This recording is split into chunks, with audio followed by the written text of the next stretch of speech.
sobre a rocha, ele é uma pessoa prudente. Mateus capítulo 7, versículo 24 fala isso.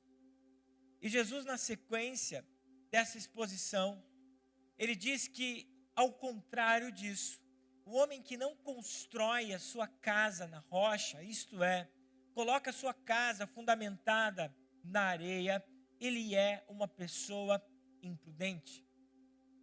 Esse conceito de alicerce, de ter Cristo como sustentador da nossa vida, nós começamos a observar na era apostólica. Quando um tempo mais tarde dessas palavras de Jesus, o apóstolo Paulo fala à igreja de Corinto, no capítulo 3, do versículo 10 até o 12, onde ele diz o seguinte: pela graça que me foi dada, lancei o alicerce como um construtor competente. E agora outros estão construindo sobre ele. Mas quem constrói sobre o alicerce precisa ter muito cuidado. E a partir disso, igreja, que nesses meses que estão por vir, que nós precisamos trabalhar em nossa vida biblicamente, sobre essa construção que nós precisamos fazer de uma forma cuidadosa, já que nós temos o alicerce, aquilo que segura a nossa vida, aquilo que segura a nossa fé. Precisamos compreender que devemos construir de uma forma adequada. E o apóstolo Paulo continua dizendo: mas quem constrói sobre o alicerce precisa ter muito cuidado, pois ninguém pode lançar outro alicerce além daquele que já foi posto, isto é, Jesus Cristo. E o texto continua dizendo: aqueles que constroem sobre esse alicerce pode usar vários materiais. Paulo diz para a igreja que você pode optar a forma que você vai construir sobre esse firme fundamento que é Cristo. E ele continua dizendo: você pode usar ouro, prata, pedras preciosas, madeira, feno ou palha. Paulo, ele nos alerta que nós somos responsáveis agora da forma que nós vamos construir sobre esse alicerce que é Cristo. Nós precisamos ter cuidado como nós estamos manejando a nossa vida sobre esse alicerce. Uma das coisas que eu jamais esqueci, uma frase contextualizada na palavra, diz que a semente, ela é opcional. Nós podemos escolher o que vamos plantar, entretanto,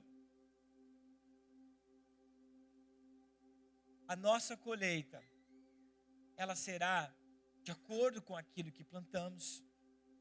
Nós podemos escolher o material, o investimento que nós vamos fazer sobre aquele alicerce.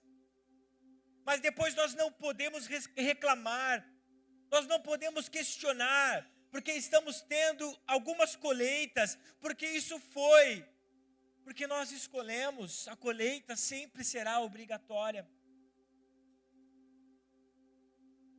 Nós escolhemos, estamos entendendo que precisamos ter Jesus como nosso alicerce. Pode aumentar o pad e a minha voz, por gentileza, aqui no retorno.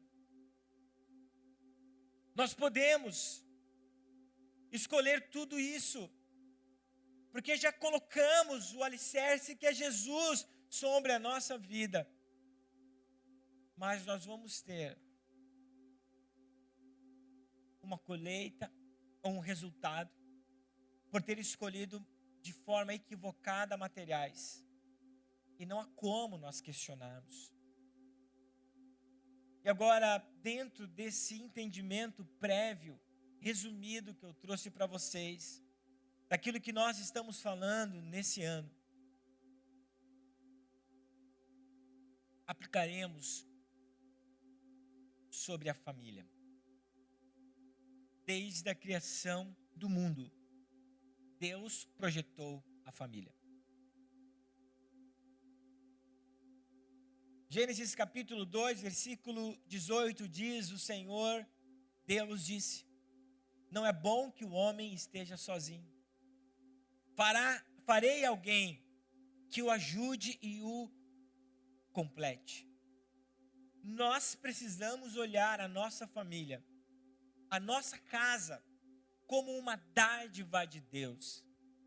Dádiva está relacionado a um presente que Deus dá para cada um de nós. Nós entendemos e compreendemos que Jesus, ele precisa ser o alicerce dessa casa. Mas, meus irmãos, se Jesus é quem sustenta, o dever de construir a casa está colocado sobre cada um de nós. E nesse mês de abril, nós vamos procurar entender, orar que o Espírito Santo de Deus nos revele de que forma nós estamos construindo a nossa casa, de que forma nós estamos investindo na nossa família. Será que Deus, será que Jesus tem sido o centro, tem sido o alicerce, tem sido o sustentáculo? Será que eu tenho escolhido pedras preciosas, ouro e prata, para levantar essa edificação que o Senhor colocou o dever de eu construir? Portanto, nós precisamos compreender que um lar abençoado por Deus não está relacionado àquilo que nós podemos fazer, mas sim na dependência total que nós precisamos ter de Deus. Não é sobre o que você pode fazer. A salvação não é por aquilo que você pode fazer, mas por aquilo que Deus pode fazer por você. Tem coisas na sua casa que você não tem entendido, relacionadas aos seus filhos, que não é você que pode fazer, mas é Deus que pode fazer por você. E de uma forma expositiva, nessa noite, eu quero que você abra comigo no Salmo 127, e nós vamos meditar nesse Salmo. Nós temos ele dentro dos Salmos de romagem, Salmos de peregrinação, mas nós conhecemos o Salmo 127 como o Salmo da família. Você que tem a sua casa, você que tem os seus filhos, o seu marido, a sua esposa, medite constantemente desse Salmo. Aquilo que o Senhor fala sobre a sua família, como o Senhor projetou, como o Senhor anseia, como o Senhor deseja que você viva dentro do seu contexto familiar.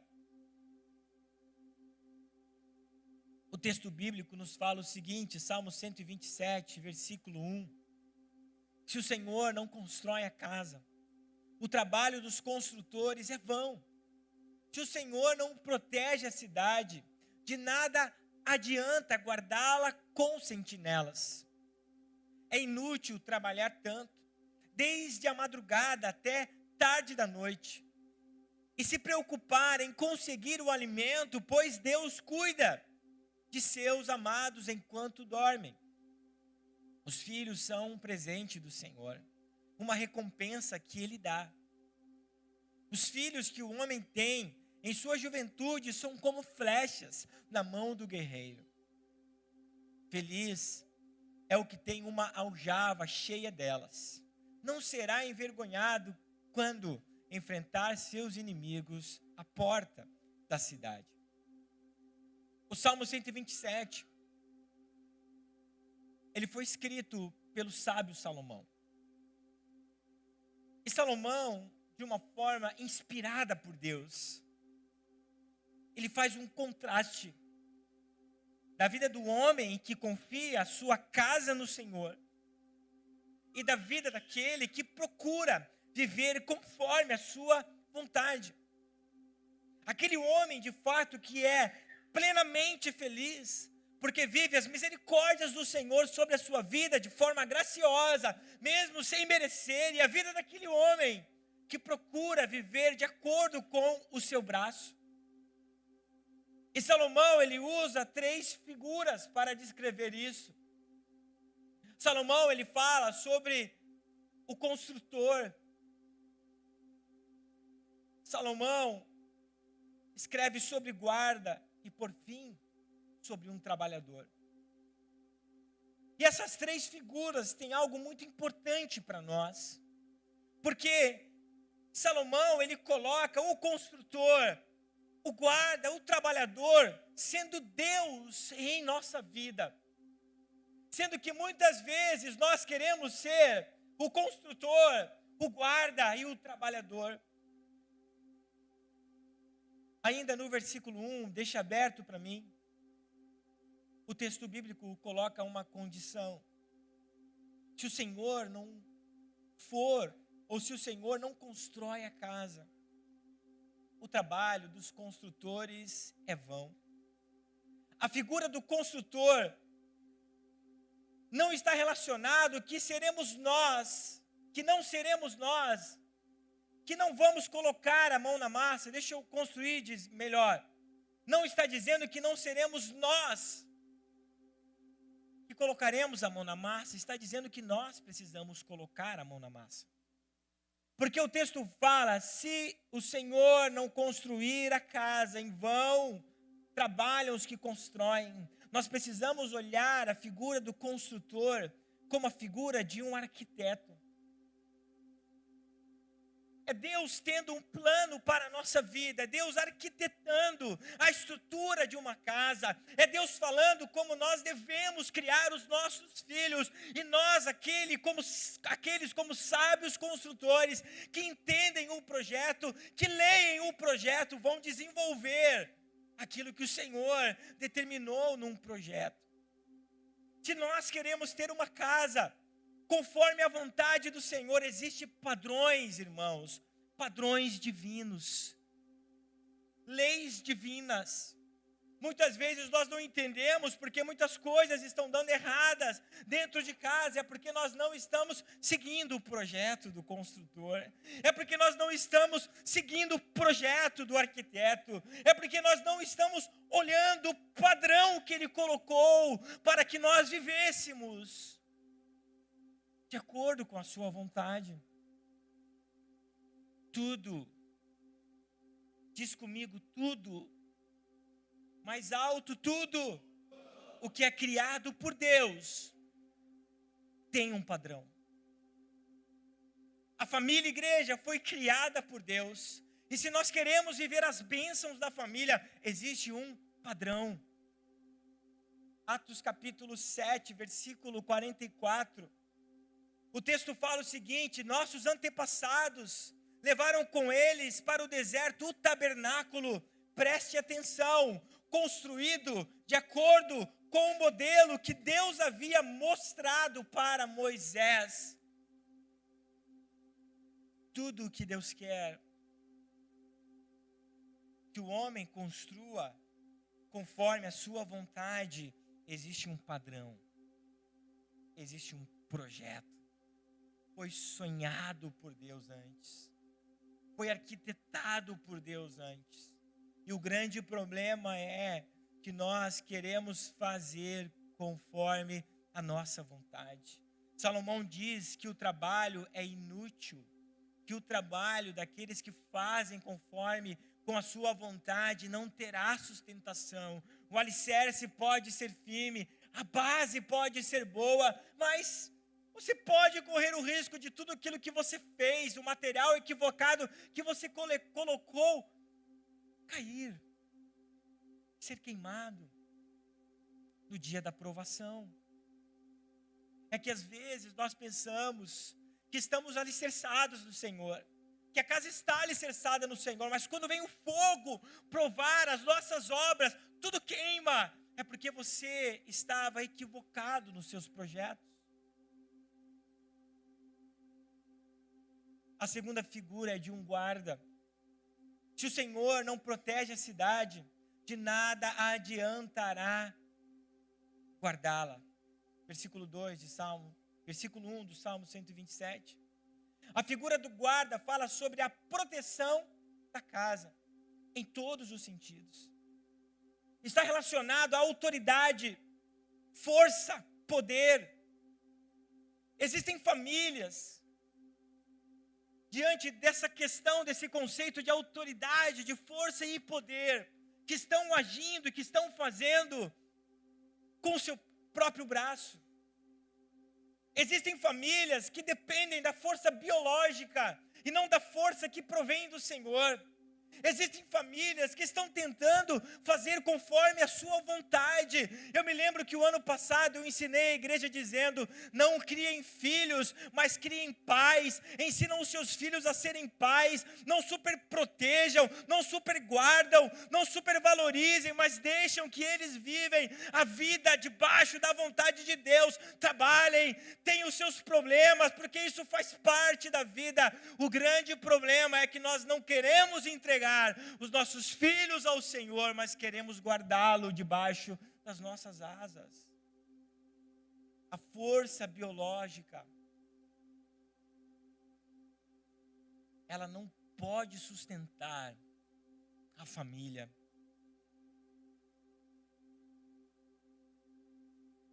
O Salmo 121, versículo 4 e 5, fala o seguinte: aquele que guarda Israel não cochila e nem dorme. O Senhor é seu protetor, o Senhor está ao seu lado, como sombra que abriga. Eu tenho 3 pessoas aqui que eu me lembro que serviu o quartel: o soldado Garcia, o soldado Rosa e o soldado Aquino. Já ficaram de sentinela no quartel, sim ou não? Pescaram, sim ou não? Dormiu um pouquinho, sim ou não? Não podemos confiar na força do nosso braço. A Bíblia fala que o guarda de Israel jamais cochilará. A Bíblia fala que o guarda de Israel jamais vai pestanejar. Se você quer a sua família guardada, não é pelo seu proteger, mas é Deus protegendo a sua vida. O guarda de Israel jamais falhará. A segunda figura terceira figura e última é do trabalhador. Salmo 127.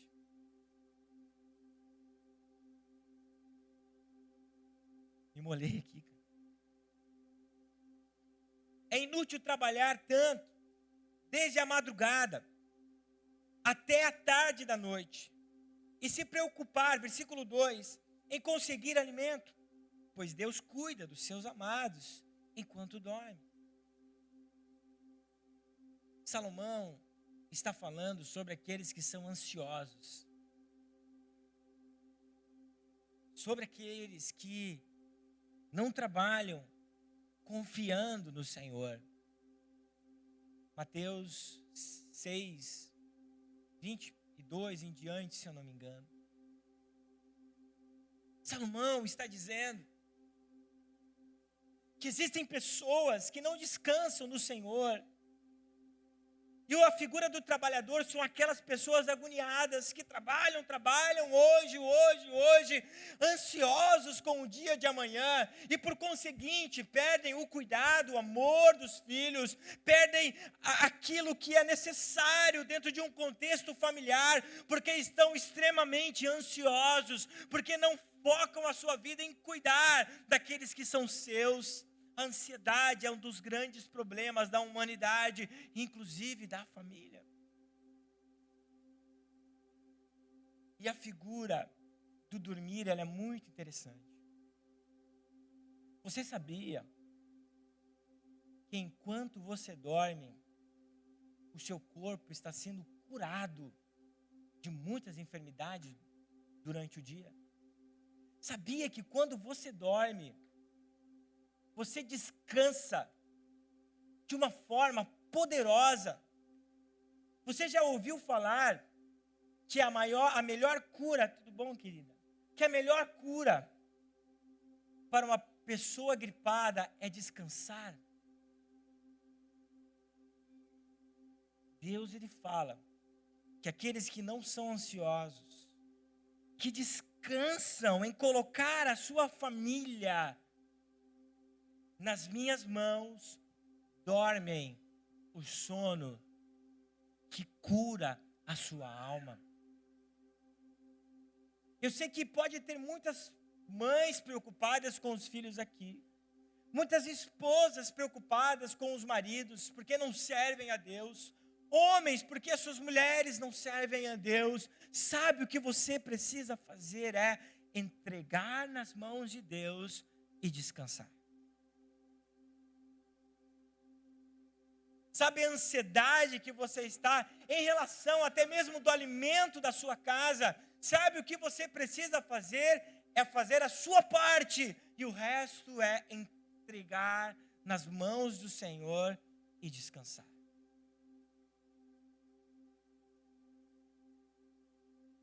A versão contemporânea, a mensagem sobre esses 2 versículos fala o seguinte: se o Eterno não construir a casa, a obra dos construtores não passará de frágeis cabanas. Se o Eterno não guardar a cidade, o vigia noturno não servirá para nada. É inútil levantar cedo e dormir tarde, trabalhar como um alucinado. Você não sabe que Ele gosta de dar descanso a quem ama. Irmão, por que você está preocupado? Descanse nos braços do Senhor, porque Ele ama e Ele está cuidando da sua casa. Isso é o entendimento de levantar com os materiais preciosos.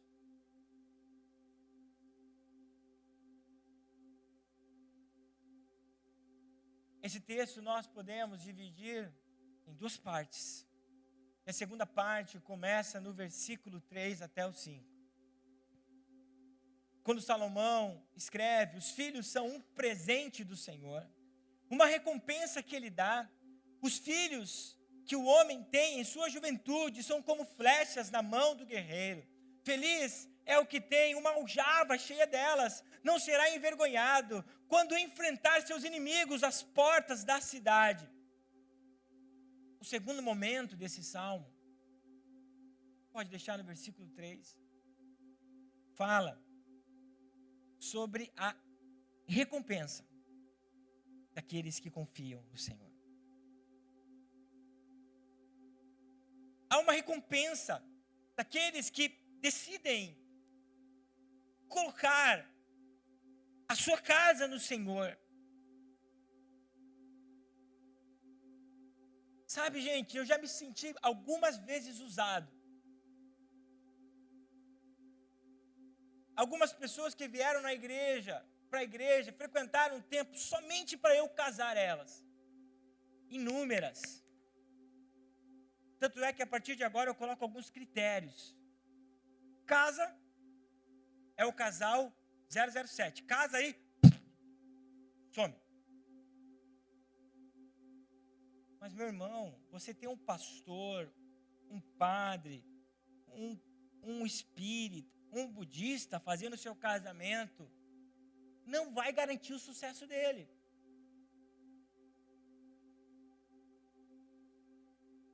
Não garante o sucesso cerimonialista. O que garante o sucesso da sua casa é decidir viver uma vida no Senhor. É decidir viver alicerçado no Senhor.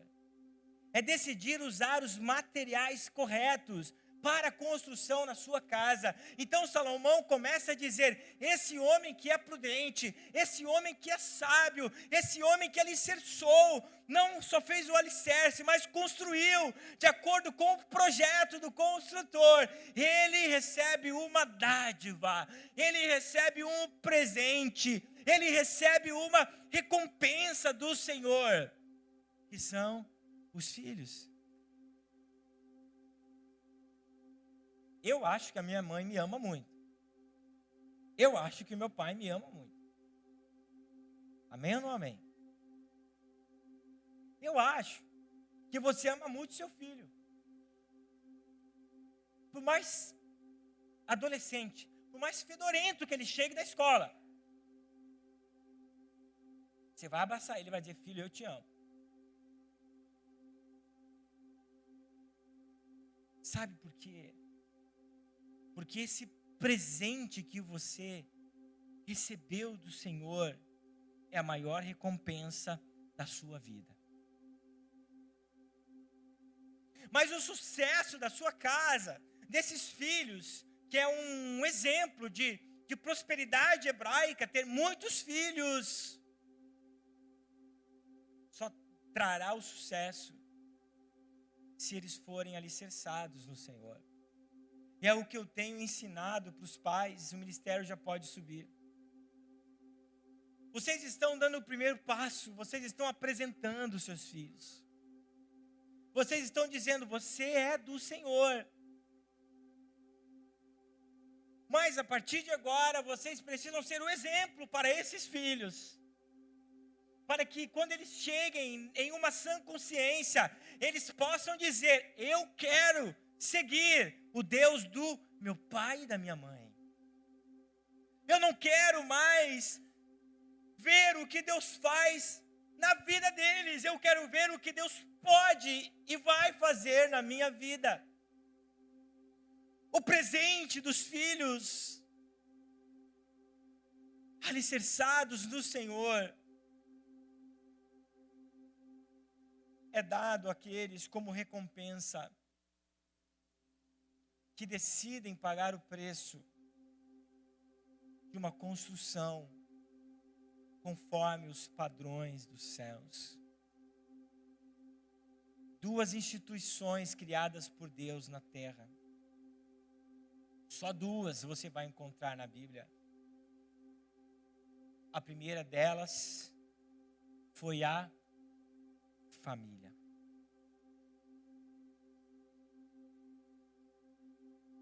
De uma forma, podemos dizer, tipológica. Porque o Senhor Jesus criou, inaugurou uma segunda família no Novo Testamento, que é a sua igreja. Para ambas existem padrões. Para você ter a alegria, o sucesso na sua casa, você precisa ser um servo de Senhor Jesus e uma serva do Senhor Jesus. Você precisa permitir viver o plano. Você precisa permitir que o Senhor guarde a sua casa. E você precisa permitir que a sua família viva o descanso do Senhor. Eu quero te convidar a se colocar de pé. Você que tem a sua família aí, se una a ela.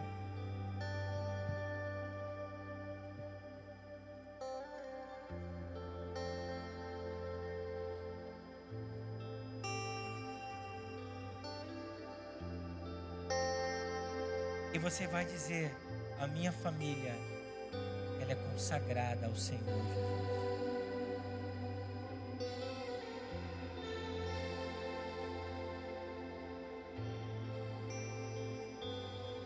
Você vai orar pela sua casa.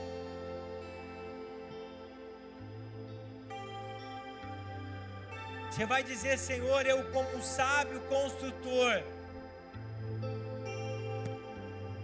eu quero seguir os padrões dos céus. Você vai dizer, Satanás, mundo, diabo, não tem poder de colocar a mão sobre a minha casa, porque o guarda de Israel não dorme, não vacila. Você nessa noite vai dizer, não sou eu que governo, não sou eu que domino, não sou eu que protejo, mas é o guarda de Israel. Orem, se abracem. Marido e mulher, se abracem, orem. Todo mal, toda discórdia nessa noite seja repreendida. É Deus quem guarda.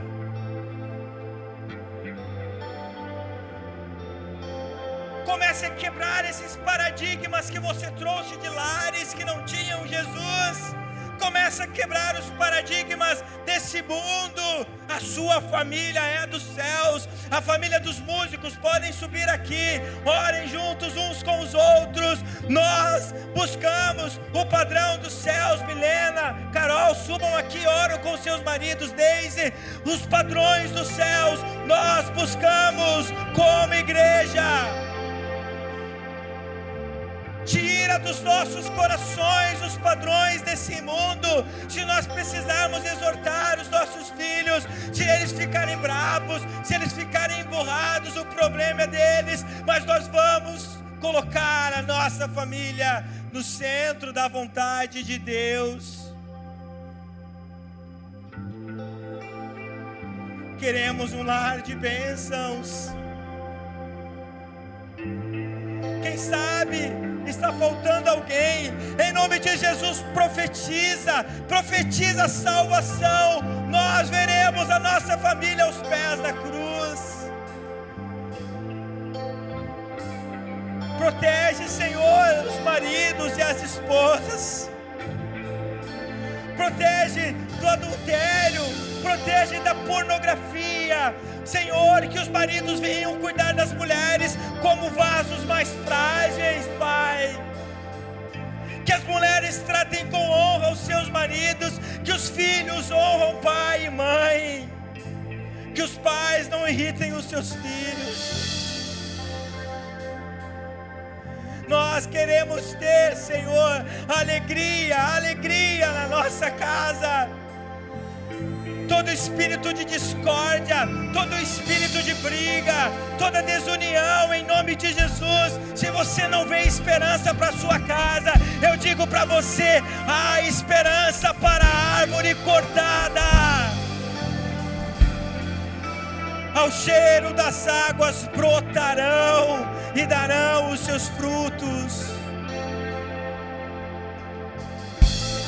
Restitui relacionamento, Senhor.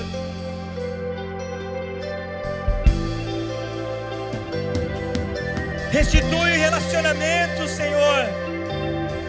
Que perdão seja liberado nessa noite entre pais e filhos.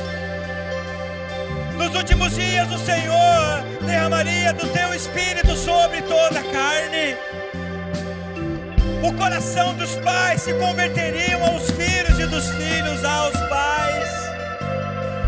Nós queremos um lar abençoado. O diabo não tem poder de entrar na nossa família. É o guarda de Israel que protege.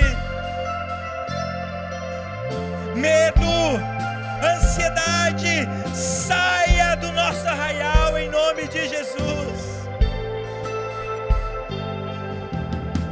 Comece a orar, igreja. Comece a orar, igreja. Senhor, em nome de Jesus, nós cremos, Pai, que a nossa família é tua, Senhor. Foi o Senhor quem nos deu e nós oramos.